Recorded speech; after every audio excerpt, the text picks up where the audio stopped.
Good morning, everyone. I'm Dr. Sin Peng from the Sydney Southeast Asia Center. Thank you so much for joining us today. I'm dialing in from the land of the Darug people and would like to pay my respect to past, present, and future leaders. I'm so excited to be able to introduce you to Tom today because Tom just returned from Thailand from the amazing field trip, and he'll be sharing with you the details of his field trip. But also, I would say that Tom is one of the rising stars in terms of scholars who work on uh, boys' love, which from someone like from Thailand like me, it's a huge um, um, media of its own now. So I'll briefly introduce you to Tom and then we'll get the presentation going. So Dr. Thomas Baudinette is a senior lecturer in Japanese and International Studies at Macquarie University. A cultural anthropologist, his research focuses on queer media and its impacts on understandings of gender across East and Southeast Asia. His first book is Regimes of Desire, Young Gay Men, Media, and Masculinity in Tokyo, which was published last year by the University of Michigan Press. His current research investigates the transnational spread of boys love media fandom and celebrity, focusing on South Korea, Thailand, and the Philippines. So today he'll be giving a talk based on his upcoming book and recent field trip to Thailand. Okay, thank you so much, Aim, for having me and inviting me here. I really do feel very privileged to be able to share some of my thinking about Thai boys love media. So let me just share my slides. Oops, and it started in the middle of the slide, so I'm just gonna quickly go back. Ooh, sorry about that, guys. Okay, so thank you for that generous introduction. I'm Dr. Thomas Baudinette at Macquarie University. So as AIM flagged, I have a really strong interest in the genre of media known as boys love. And for the past 8 years, I have been researching the growing boys love media kind of phenomenon within Thailand, and thinking about how not only it kind of shifts our understanding of gender and sexuality within the context of Thai society, but also thinking about how boys love and its transformation of celebrity culture and fandom culture across East and Southeast Asia is generating a really dynamic transnational Asian queer popular culture form. So today's presentation draws upon my forthcoming book, Boys Love Media in Thailand, Celebrity Fans and Transnational Asian Queer Popular Culture, which will be coming out in the Asian Celebrity and Fandom Studies series, which is a new series with Bloomsbury Academic, roughly in mid-2023. So at the moment, I don't have any kind of links and things for this book, but you can follow my Twitter or my social media or personal website. My Twitter handle is down the bottom there for updates about that book. Now, some of you may be joining because you're a fan of Boys Love. You are wanting to learn more about how it operates. Some of you may be joining us today from wherever you happen to be because you're interested in Thai media culture and perhaps you have seen about this boys love or you've learned about it from various people, but you're not necessarily too familiar with the phenomenon. So before I begin the presentation, I thought it would be useful for all of us if I shared a brief clip from a recent series which just finished concluding, that was produced by the production company in Thailand that has really led the charge with the development of this popular culture form, and that forms the case study for my book. It was also the kind of fandom culture and television series that I was engaging with when I was in Thailand in September on a month-long field research trip. This series is called Vice Versa. It stars two very handsome young gentlemen named Jimmy Ditarapon and C. Tawinan. So we're going to watch a clip from actually the final episode. So spoilers for those who care about it, just so you can see how Thai media culture in 2022 is representing male-male romance. So I'm going to just quickly change my share to YouTube, where this video is publicly available, except within Thailand, where it's geo-blocked, and just ignore my recommended videos because they're a little bit embarrassing. Okay, so there we have a sample of a Boys Love series. As you can see, sickeningly sweet, lovey-dovey, and most importantly, positive representation of male-male romance that veers towards happy endings. So we will be making these links to the videos available after the seminar is over. So let me now historicize Boys Love before I start talking about how it has queered Thai celebrity and media culture. So some of you may be aware of this broader history, but in case you didn't know, Boys Love is actually originally a form of Japanese media. It's a Japanese genre of comics that emerges from women's comics within the Japanese context. Transnationally, Boys Love from Japan is also occasionally known as yaoi, which is a historical term for the genre from Japan in the 1980s. And it focuses mostly on romance and also sexual relationships between what we call bishonen in Japanese language, so beautiful male youths. I won't necessarily go into the kind of narrative and characterization tropes of Boys Love, because it's a little bit complicated and I don't have enough time. But simply put, there is this, in Japanese, we call it the Bieru no Odo, the royal path of Boys Love, which focuses on two character archetypes, a seme, which refers to the active partner within the relationship, and the uke, who refers to the receptive partner in the relationship. It's a little bit more sophisticated than simply top and bottom. And if you're curious, we can talk about that in Q&A. As a genre in Japan, it historically emerges from women's media, and up until recently, the majority of people who produce and consume it do identify as women, mostly heterosexual, but some queer women as well. My research, which I write about in my first book on Japan, Regimes of Desire, identifies that actually Boys Love has a strong fandom culture amongst some gay men in Japan as well. So the idea that Boys Love is incompatible with gay male culture is a bit of an outdated concept. And this is true of Thailand as well.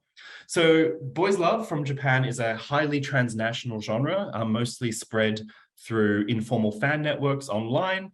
And we have seen a vibrant fandom culture in Thailand for Japanese Boys Love manga emerged since the early 1990s. What's interesting to note is that it was mostly through piracy, as I already mentioned. You'd see like cheap translations by fans, unofficial, in marketplaces in central Bangkok. But nowadays, there's a huge, vibrant kind of translated manga. So this is actually a photo from my research trip. This is Animate in MBK Center in Bangkok. This is the BL Zone with officially translated Japanese Boys Love manga available for Thai consumers. But what's also interesting is that within this BL Zone in Animate, you'll also find Y novels. So what is a Y novel? Y novels are a publishing boom within contemporary Thailand. They initially emerged online, where Thai fans of Boys Love and also manga and also K-pop would be writing, first initially they were writing fan fictions based on East Asian popular culture, but then they began writing stories based and set in Thailand. So Y novels was this kind of bottom-up fan practice that then was noticed by Thailand's publishing industry, particularly Jamsai Publishing, which is a kind of famous publisher of romance novels. And they basically became this huge kind of phenomenon, Niai Y in Thai. So this Y stands for yaoi. And in Thailand, this media that I call Boys Love media tends to be referred to as Y media. So most major bookstores in major cities, you'll find Y novels like this. And these are the source material for the Y series, or the Thai BL series, the live action series that sits at the heart of Boys Love media culture in Thailand. So on the right, we have the source text for one of the kind of breakout series that kind of launched the BL boom in Thailand, which is a series called Sotis. So BL series really are Thailand's kind of major innovation within the broader transnational BL fandom culture. It is moving something that has predominantly been 2D in the Japanese context into the 3D world of live action. This has, of course, been tried before in a variety of different contexts, but for various reasons, Thailand has managed to really achieve the kind of breakout role. So between 2014 and 2021, there were approximately 100 Thai BL series that were produced and released on a variety of both traditional terrestrial media channels as well as innovative live streaming channels. And I want to emphasize that whilst there was 100 series produced between 2014 to 2021, it was an exponential production. 2014 saw 1 series, 2015 saw 3 or 4. By 2021, there was maybe, I think, something like 60. This year, 2022, there is 100, actually 123 series either in production or that have been broadcast. So actually, we've reached a point where there's a bit of an oversaturation. What's interesting about this, and hopefully I'll have time today to discuss it, is that BL series from Thailand don't just have a domestic fandom. It's actually a significant transnational popular culture form that found popularity first in Southeast Asia and mainland China, and then spread to other areas of East Asia, such as Japan, the home of boys love, and even further around the world. When I was in Bangkok, I was very fortunate to meet a colleague who's working at Chulalongkorn, who's actually looking at fandom culture for Thai BL series in Brazil. So who watches these series is a question I'm sure many of you are curious about. In 2020, in October 2020, Nielsen Media Research was commissioned by Line TV, which is a now defunct streaming service, to investigate the market potentials of Y media and think about who consumes this media. So the research that Nielsen Media conducted revealed that the typical consumer tends to be a woman, though we don't know the sexuality of these consumers. And they tend to be from quite diverse backgrounds, economically and in terms of age. So the stereotype is that the majority of fans are these kind of screaming high school kids, but it's more complicated if we look at the data. For me, what's most significant is that 1/5 of those surveyed by Nielsen Media Research identified as male, and my ethnographic fieldwork over the past several years reveals that it's likely that these men identify as either bisexual or gay. So 1/5 may not be a majority, but it is a significant minority. So 1 in 5 consumers of BL in Thailand is a man. Likewise, if we look at the age group, the majority of consumers are aged between 20 to 40 years old. So we're not talking about high school girls, we're talking about kind of wealthy white-collar workers who tend to have the economic means to participate in a fandom culture, which is actually involves a lot of spending.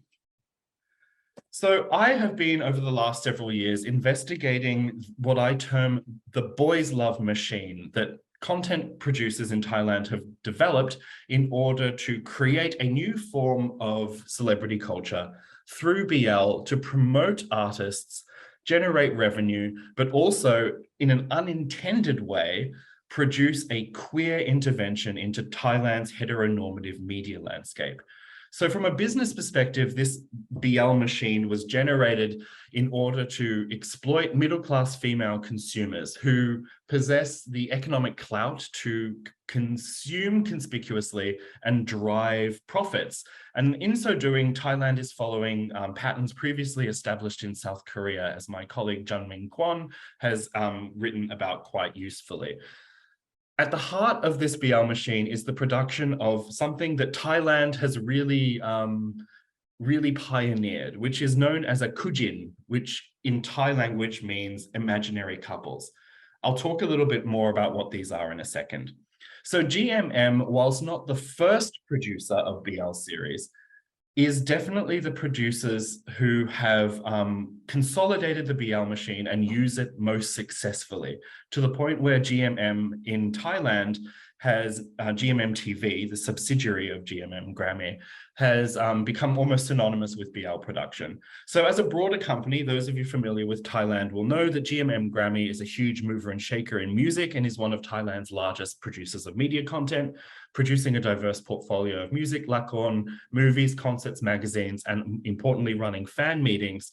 GMM TV, their kind of digital television subsidiary, was released and developed in 2012, 2013. And by 2015, 2016, the company had identified BL as an important way of engaging with their primarily female audience. And they do so through the production of Kujin. So Kujin, broadly speaking, and the kind of actors or naksadeng who are tied to GMM are actually responding to the significant popularity of the Korean wave in Thailand and Korean K-pop idols in particular. So as you look at the photos of the Thai BL idols and the Kujin celebrity couples that I'm sharing within this slide, you'll notice that they're aesthetically quite similar to K-pop idols such as BTS, NCT, Stray Kids, etc. So there's a deliberate kind of focus on that aesthetic, which is very popular in Thailand right now. But there was also a recognition that many young Thai consumers are already K-pop consumers, and hence they participate within fandom practices, particularly on social media, that have emerged from K-pop fandom. Such as hashtag trending and kind of strategic purchasing of goods to celebrate fandom, as well as fandom and celebrity activism. But one fandom practice that companies like GMM really honed in on was a very significant part of K-pop fandom, which I have written about in other research, which is known as shipping in English or coupling in Korean, kapuling. Now, this is a bottom-up fan practice in which fans look at male-male or female-female members of K-pop idol groups and begin to imagine them in homoerotic relationships, producing fan fiction, fan art, and discourse on social media in which they imagine the idols in romantic or sexual relationships within the context of a kind of single-sex boy group or girl group.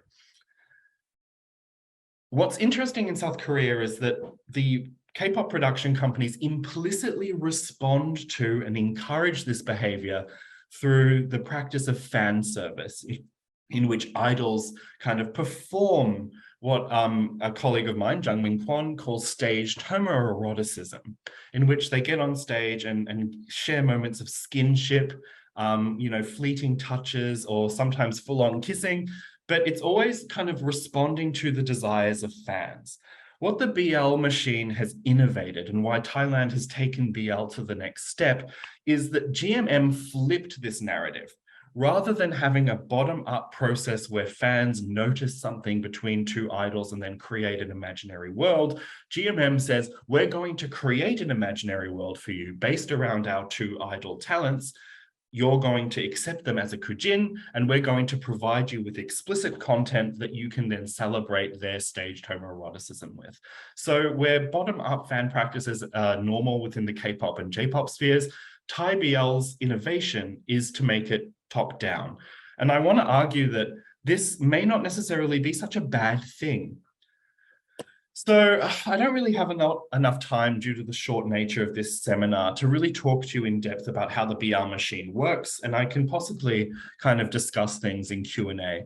But basically, GMM scouts talents. So they look on social media for kind of handsome young men who already have some kind of social media influencer following, and then they recruit them into their kind of acting and musical television arm. And then they kind of train them up and then debut them in a television series, a BL series based on a Y novel, in which the two actors traditionally perform homoeroticism in character. We saw this in the excerpt from Vice Versa with these two guys here, Jimmy on the left, C on the right, and they're playing characters who are falling in love. Within the context of the series, as I'll show you in a little bit, they perform staged homoeroticism with advertising, tie-in products that are sponsors of the show. And at the same time, GMM encourages those hashtag practices that align with K-pop fandom practices, so that couple hashtags and fandoms emerge around this celebrity couple who are performing homoeroticism in the context of the TV show.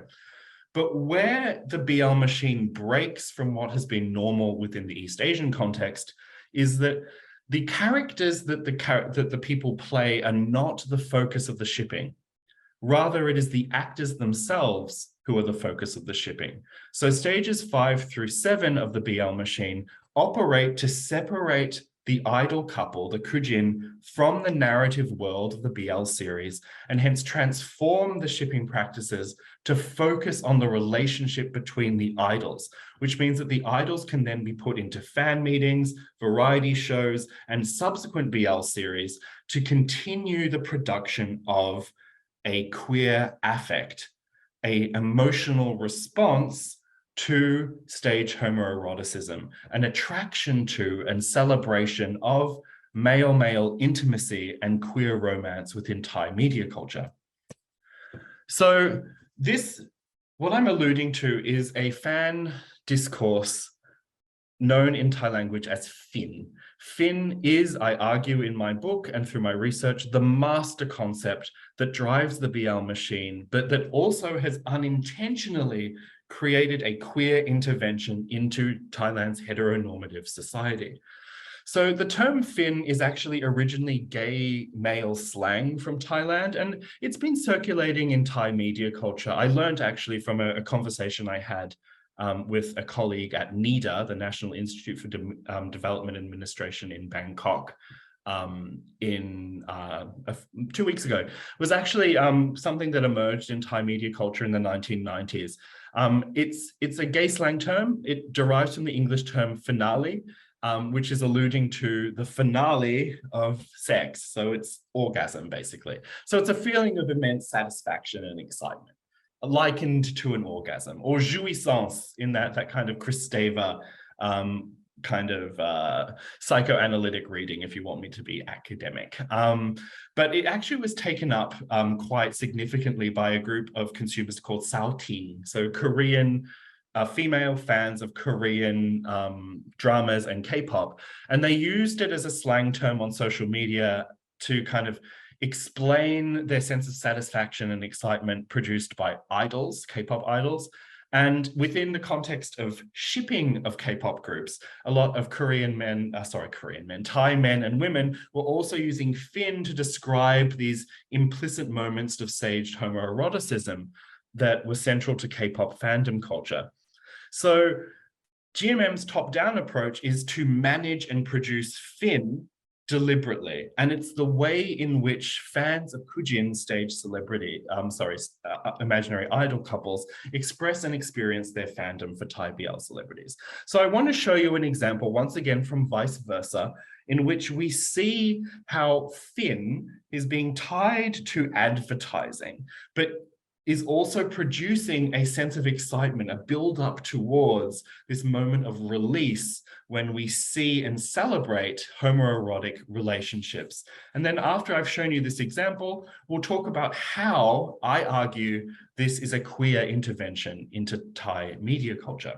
So here's another excerpt, some sweet tooth-rotting fluff from Jimmy Jitarapon and Si Tawanan, from episode 10 of Vice Versa.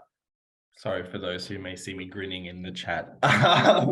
So actually, this scene became so famous between fans of Jimmy C, this Kujin, that they officially named their fandom Ngam Ngam, or Nom Nom in English, to allude back to this moment of Fin. So moving forward, how does something that kind of looks so explicitly capitalistic respond to kind of a queering? So I want to talk to you about how I define queer as a process. So I'm a queer theorist, and I want to bring us back to kind of seminal definitions that were circulating in the 1990s about what queer studies is doing and what it means to queer something. So to queer is a process. It's about deconstructing kind of the social norms that disadvantage kind of those whose gender identities or sexualities diverge from heteronormative kind of culture. So to quote famous queer theorist David Halperin, queer can be referred to as anything that is at odds with the normal, the legitimate, and the dominant. So within Thai media culture and Thailand more broadly, despite kind of global fantasies that kind of position Thailand as some kind of LGBT-friendly, sex-positive country, the reverse is actually true. Thailand is a remarkably conservative society when it comes to sex and gender, and its media culture, up until very recently, has been remarkably heteronormative and even kind of homophobic in focusing on representations of male same-sex desiring individuals through very kind of negative depictions, either as sources of amusement, sources of abnormality, or even dangerous threats to Thai society.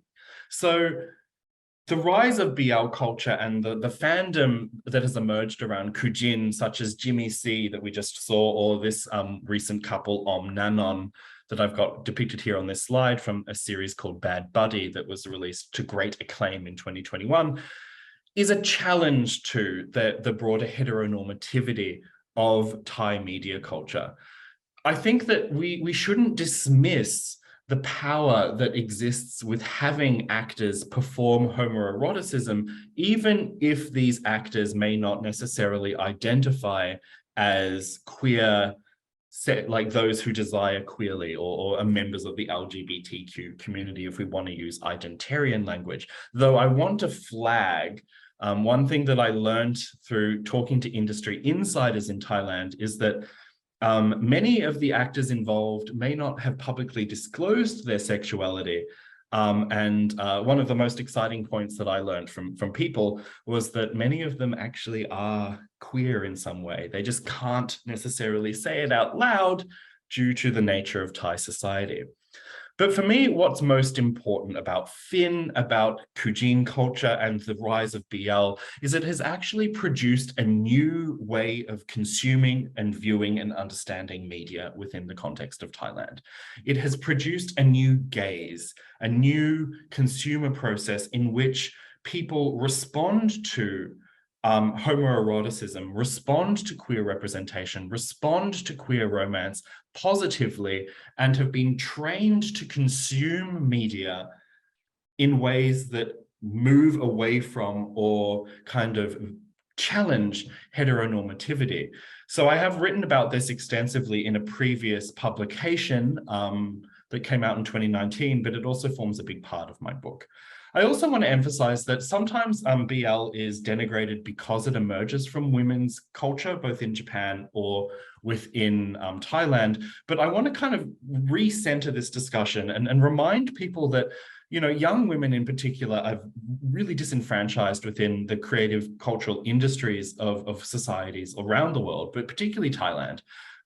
So the rise of BL media and the kind of opportunities it is giving women to participate within the creative industries in Thailand is also something to celebrate. And if queering is about challenging the dominant and the legitimate within society, then the intervention that it has provided young women in particular to become really strong cultural agents of change, either through producing these series or as fans who drive the phenomena, I think that that's actually something that's really exciting. And as I've already flagged, visibility politics within the context of Thailand is still significant, particularly in the absence of laws and legal frameworks that protect LGBTQ communities, such as what we would see in North America and so forth. I also want to flag, as many people are well aware, particularly when it comes to GMM, whilst the idols in front of the camera, we don't know their sexuality, we do know that the producers and directors behind the camera many of them are out and proud gay men who are using this BL boom as an opportunity to inject politics into Thai media culture, something I'll talk about more in a second. So with regards to this viewing process, I call it within my book a Sao Y or Num Y gaze. So Sao Y means a Y girl, a female fan of BL in Thailand. Num Y means a Y boy, a male fan of BL in Thailand. So this entanglement of this affective response to queer romance and shippable moments, this kind of entanglement of fin with a way of consuming media that recognizes and celebrates all of the positive potentials of male-male romance, is a gaze which queers media culture and changes the ways in which you consume and understand the world. My interviews with Thai fans, some conducted virtually through Twitter and some conducted on the ground in September, as well as other times when I visited Thailand, such as in 2019, revealed to me that the kind of Sawai and Numwai who have participated within BL fandom in Thailand have awoken to kind of important political questions. So this kind of viewing and this kind of celebration of what is staged homoeroticism is leading consumers to become more involved in political questions, such as the recent debates over the introduction of marriage equality within the context of Thailand. What's most important, however, is the transformation that this has had on celebrity culture in Thailand. The kind of gossip mags, the women's gossip mags of Thailand, such as Preo and Supsadda and Kaz magazine, where you used to see all these kind of gossips and feature articles on male-female couples, have now, over the last few years, almost exclusively re-geared their process and their focus onto Kujin. Kujin have become the dominant form of consuming celebrity engagement in Thailand. Shipping is a normative practice in Thailand now. It isn't something that's subcultural. It is a normal way of engaging with media. And that's a queer impact. It has flipped the narrative. Consumers in Thailand look to male-male romance. And increasingly, as we see a number of girls' love series in production about to come out, they're also looking for this in the context of female-female engagement. So one question that often gets asked, particularly by those in North America when I give this presentation, is the question of, isn't this just queer baiting? Isn't this just kind of using kind of representations of male-male romance to sell a product? After all, these people don't identify as LGBT, or when they do, they're doing so within the context of selling products, or that Thailand is just exploiting kind of gay viewers. And I think that this is a dangerous argument to be making within the cultural context of Thailand, as many previous scholars such as Peter Jackson and Ara Wilson, quite famous scholars in Thai cultural studies, argue the expansion of capitalist production within Thailand has traditionally led to a flourishing of queer representation and has pushed forward the rights of same-sex couples and LGBT communities rather than stymieing them. So I'm committed to an Asia as method approach where I read things through theory generated on the ground in Asia from the Asian context. And I find it a little bit concerning or problematic to simply take a theory that was produced in the context of Western media culture, which is very different sociopolitically after all. The rise of queer representation in Western media culture is often following after rights-based kind of changes. So when I see star BL couples, a Kujin like Max Tun, for instance, who are signed with TV Thunder and have been in a number of series, kind of stand here with rainbow pride flags and then celebrate their allyship and do so. I don't think that this is performative. I don't think that they're doing this in some kind of attempt to trick people into participating in a problematic consumption practice. I think that they actually do value and believe that BL operates as a space of social change. And one really pertinent example I've been following recently is a Kujin from GMM TV called Earth Mix. So here they are, Earth Mix, and this is from a recent episode of their variety show EMS Space, Earth Mix Space, in which they figuratively staged a wedding in an advertisement for Cornetto ice creams, but at the same time, Mix Sahapap, the guy on the right, is a well-known and vocal kind of youth commentator who has been very prominently using his position as a celebrity tied to GMM to kind of comment on and participate within the ongoing youth protest movement that has emerged in contemporary Thailand. And one issue that he and Earth have been speaking about quite a lot is same-sex marriage. So their figurative wedding in their variety show not only was about responding to fans' desires for, homoerotic content, it was also responding to fan calls on those participating within the Thai media industry to more actively engage with political discussion. So the reaction was fairly mixed, I'll admit, but I want to read this reparatively. Fans of Thai BL are increasingly desiring their Kujin celebrities to engage in political kind of discussions. This is just one way of doing so. But Mik Sahapap used this variety show to kind of emphasize his ongoing commitment to LGBTQ issues. One thing I want to flag that's very important is that we don't actually know the sexuality of Earth and Mix. So we can't make any claims about whether they're straight men using BL as a vehicle or whether they are closeted gay men using BL as a space to explore their sexualities. So I've run out of time. I was going to talk about the globalization of BL. We could possibly address this in question time, but I will wrap it up there. So thank you very much for listening, and I'm looking forward to engaging with your questions. And here is one of my flex moments. When I was in Thailand, I did actually have the opportunity to meet quite a famous Kujin named Boon Prem.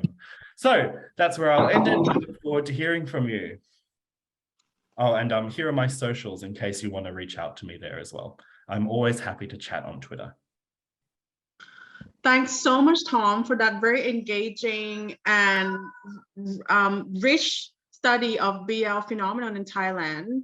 As a Thai, I often hear the word "ku jin," which is what Tom talks a lot, but it's actually a made-up word. Ku means couple in Thai, but jin is short from imagine. Yeah, the jin at the beginning. Ku jin is sort of already as an imaginary. In itself, it's an imagined word because it didn't exist, and it's a mix of two languages, which is interesting. I have lots of questions, but I'm sure our audience does as well. So I thought I'll just quickly end with one note that Tom mentioned, which I thought was interesting, is this. I actually think, when you talk about homosexuality and LGBTQ, sorry, my daughter, LGBTQ rights in Thailand, we always have a saying that the society is way ahead of the institution, that socially Thailand is way more progressive on gender relations, LGBTQ rights than it's reflected formally, as Tom mentioned. And I want to support his argument there for someone who works on Thailand, that it's true that the change will come way before the law changes in Thailand. Okay, so I'll just, anyone who has a question, please pop it on Q&A, and I'll try to go through as many of them as possible. So the first question is from Rinta. What are your thoughts about queer baiting phenomenon in some movies and series nowadays? Back to you, Tom. I mean, I just addressed that. I think that using the concept of queer baiting, which is a Western theory within the context of discussing Thailand, is concerning. I don't think that it is a useful way to make sense of this phenomenon. I want to flag that I'm aware of and talk about extensively within the context of my book some of the representational strategies that exist in BL from Thailand as well as Japan that are problematic. And I don't want to dismiss that. But I think that when I engage with this, I try to engage with it from the context of the fans. And the fans that I engage with, both gay men, for instance, and kind of queer women who are significant consumers, they want to move the discussion beyond queer baiting because it enters this kind of circular narrative where there is no possibility of moving forward progressively if we just constantly criticize this as queer baiting. I think that one of my concerns with is that it's a roadblock to further theorization rather than an expansion of theorization. And two things that I want to emphasize. One, directors, producers, writers, etc., are all members of the LGBT community and are using BL quite strategically. For instance, a gay author of manga, of BL I've spoken with, views BL as an opportunity to expand the kind of representation in Thailand. 2, we don't know the sexuality of the Kujin.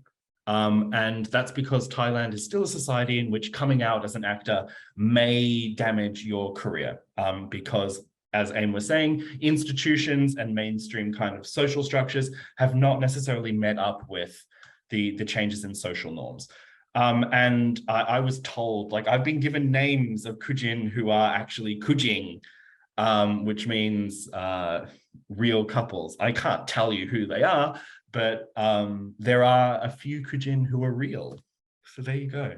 And that's not just me being a deluded fan. This is me as an academic saying that. But they can't come out because it's still fraught within the context of Thai society. Okay, Tom, we are flooded with questions now. So can I ask 3 at a time? Super brief. Okay, great. Anonymous question.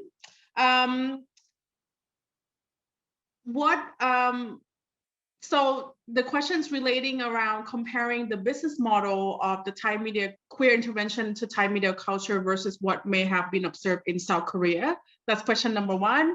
Second question from Eugene is the impact of BL media on politics, specifically with regards to any progress made towards marriage equality in Thailand. And the third question is, could you elaborate a little bit, from Michael, could you elaborate a little bit more on the ways Semi and Yuk is represented in this film? Okay, so to address the anonymous one, which is a huge question, which I don't have time to go into in more depth. Basically, the difference between the South Korea creative industries and the Thai creative industries is the nature of how it's structured at an organizational level.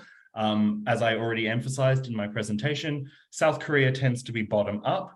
So fans are kind of responding to implicit clues and creating ships that then the companies recognize and kind of then continue to kind of further the flames. Though as we move forward with K-pop production into the so-called 4th generation, we are beginning to see a little bit more top-down management. But GMM and other companies in Thailand are top-down and explicit. Like, it isn't just kind of like, we're going to create a series and we're going to put 2 characters in it and we want you to ship them. It's kind of like, it's really, really like, here's your new ship, here's the new Kujin, ship them. Like, it's very directive. And I think that for the people who participate in that culture, that isn't somehow kind of delegitimizing of the fan effect, that affective fin. Just because they're being served up a ship on a plate doesn't necessarily mean that it removes any of the fun, or more importantly, the queer potentials. So the next question was relating to stalled efforts for marriage equality. Any thoughts? I mean, as I mentioned with regards to Earth Mix and their kind of their staged wedding, which was a little bit like, as I said, it was controversial. But a lot of the actors, due to pressure from their fans, who are mostly young people engaged with the kind of ongoing youth demonstrations around democratic reform in Thailand, actually LGBTQ rights and marriage equality has emerged as a really significant aspect of the youth demonstration. And so many Thai BL idols, Mik Sahapap, Te Tawan, Z Pruk, Nunu, like so many of them, Tun Pakon, who I just introduced, they're really vocal using their social media to push for this. This is something that Aim and I have talked about, actually, the ways in which fandom culture in Thailand has been intersecting with social media activism. And this isn't just kind of like performative activism. It's really, really kind of pushing things. So to talk about Semi and Uke, look, I really don't have enough time. I guess one thing that I want to say to the person who asked that question, because there's so many questions here, is that the stereotypical understanding of Semi and Uke, which circulates amongst those who aren't necessarily very familiar with how it emerged in Japan, is that Semi equals masculine top partner and Uke equals effeminate kind of receptive or passive partner, and then hence seme-uke is some kind of heteronormative structure. Now, at the level of representation, that may be true, but one of the things that gets neglected within the context of BL fandom is that seme and uke is more about the roles that these characters play within the relationship that then just happen to be mapped onto, at least up until the 1990s, very stereotypical gender norms. So the seme is the active person who pushes the relationship, and the uke is the receptive person who falls into love. Yes, that's a heteronormative structure, but in response to various controversies within the context of Japan that emerged in 1990s that we call the yaoi ronso, the yaoi dispute, the BL industry of Japan, as well in response to the BL industry of Thailand, has actually begun kind of playing with and broadening the representation. So seme and uke still exists, but there's now attempts to move them away from being so heteronormatively framed at the level of characterization. So once again, one of the things that frustrates me as well as other BL scholars is that a lot of the debate you see circulating on social media around BL tends to resuscitate arguments from the 1990s that has not necessarily, it doesn't represent the reality of what BL looks like in the 2020s, which has evolved and moved beyond some of these representational strategies and has actually responded to calls from the LGBT community for better representation. Whew. Okay, wow. Thanks, Tom. 3 more questions next. I'm gonna make sure I don't ask the question from someone who already asked a question. So Edward asked about the series called Not Me and its portrayal of activism, what your thoughts are on that. Eric asks about, what do you think is the potential implications for the Thai BL media, just further than outside of Asia? And Lydia from Brazil is interested in if you could talk a bit more about the artistic characteristics, such as I told Sunset about you and 180 degrees of longitude. Is that something new? Okay, so I might actually jump to Eric's question because I skipped the slides that directly responded to Eric's question. So I might just quickly reshare my slides to talk about these final questions, this question from Eric. Because this is actually a big deal in my book. So let me just kind of quickly go back. So I actually think what's been really interesting about Thai BL is that it has become a transnational popular culture form. And it is actually leading an increasingly diverse and dynamic kind of transnational fandom culture. So it is actually wildly popular across Southeast and East Asia. And this is partly because BL, as I've already mentioned, is a transnational fandom culture already. And what Thailand has produced for those across Asia who are interested in BL is high quality live action dramas. So I just want to talk about one particularly interesting case study, which is, of course, Japan. So Japan is the home of BL, and yet 2020 and 2021 witnessed what many of us call a Thai BL boom in Japan that eventually became an Asian BL boom. So here's a tweet from 2020, which has been, liked 127,000 times and circulated almost 50,000 times in calling Fujoshi Thai no BL drama mite kudasai. All fans of BL, Fujoshi, please watch Thai BL dramas. And it was like introducing what they look like and seminal series. And we see a huge boom. GMM has actually partnered with TV Asahi in Japan to kind of promote BL products and also co-create content. So this is a photo from Shibuya Station, one of Japan's most busy stations, kind of advertising the GMM TV exhibition, which was held in early 2021 in both Tokyo and Osaka. And as you can see, it focused on what we call the 4 royal couples of Thai BL from GMM. So 4 most prominent kujin at the time. Here's an example of a magazine called Thai Magazine D. I actually have one next to me as I speak, which is a coterie magazine specifically focused on Thai drama is what it says, but it actually focuses on BL for Japanese audiences.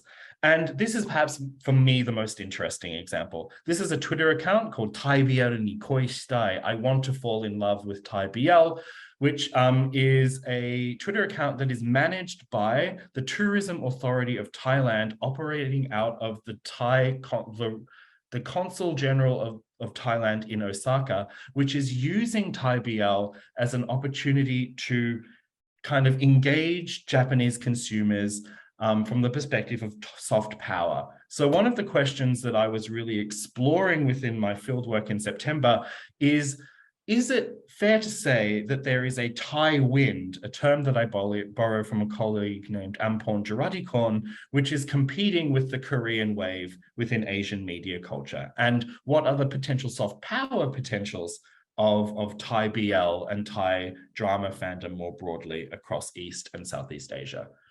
But it's broader than that. We also see it emerging within other contexts as well, as I've already flagged.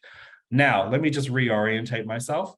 Edward's raised a series that is quite famous. It's actually being re-screened right now domestically in Thailand on a terrestrial channel called Not Me, in which it was actually rather cleverly responding to the Thai protest culture that I alluded to a number of times. So it's actually an example of a series in which the focus is on like young youth activists fighting back against, well, within the context of the series, it's an evil businessman, but anyone watching it with half a brain within the Thai context knows that the evil businessman actually stands for the Prime Minister, Prayut Chan-o-cha.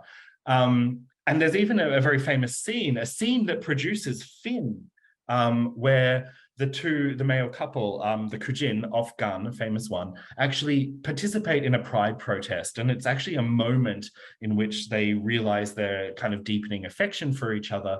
So within the romantic world of BL, we also see an explicit call for political activism. Likewise, there's a series being shown now called Gart, The Eclipse, which is written initially by a male author named Prap. And it's an example of a type of Thai BL we're seeing increasingly nowadays, in which there is a conservative character and a progressive character. And as they fall in love, the progressive character kind of teaches the conservative character to be more kind of liberal minded. And this is a kind of emerging genre within Thai BL that is becoming significantly popular.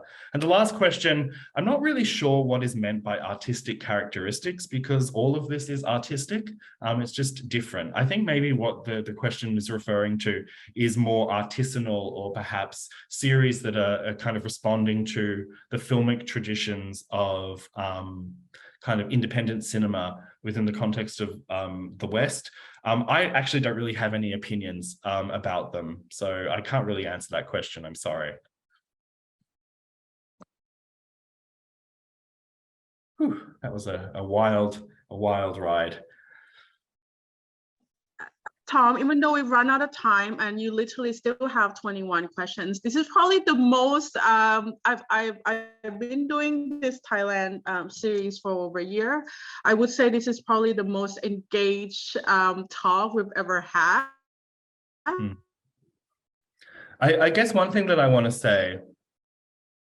So congratulations. Yeah, I just want to say really thank you to everyone for the participating. Questions. It's full of accolades of kind of, And well, I thought I'd just read out one comment that I thought was great, which is from YDKH, which says, I didn't know research into this was possible. I'm in tears. Thank you for bringing this up.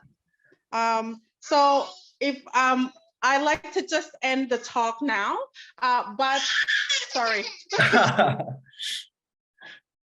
I guess we have run out of time. So while AIM settles her daughter, I did share my social media channel at T Baudinette. You can also email me. I will respond eventually. So if I wasn't able to address your question, please do so through my social media. Also, my personal website. If you type in my name into Google, I operate a personal website where I blog a lot of ideas in work in progress. You'll find previously recorded talks on Thai BL and many of the questions that have been raised here in the chat. I have covered in other venues. So do check out my scholarship. Follow me on social media so you know when my book will come out if you're not already following me already. And yeah, I hope that if you reach out to me, I'll be able to respond to your questions. I'm very happy to chat about this stuff. As if you can see in my office, I'm clearly a fan as well as a scholar. So I think about this quite extensively. Yes, and Tom is probably one of the most approachable academics and quick to respond. And every time you ask him about BL, he's so interested. So please do take advantage of this. And thank you so much, everyone, for joining.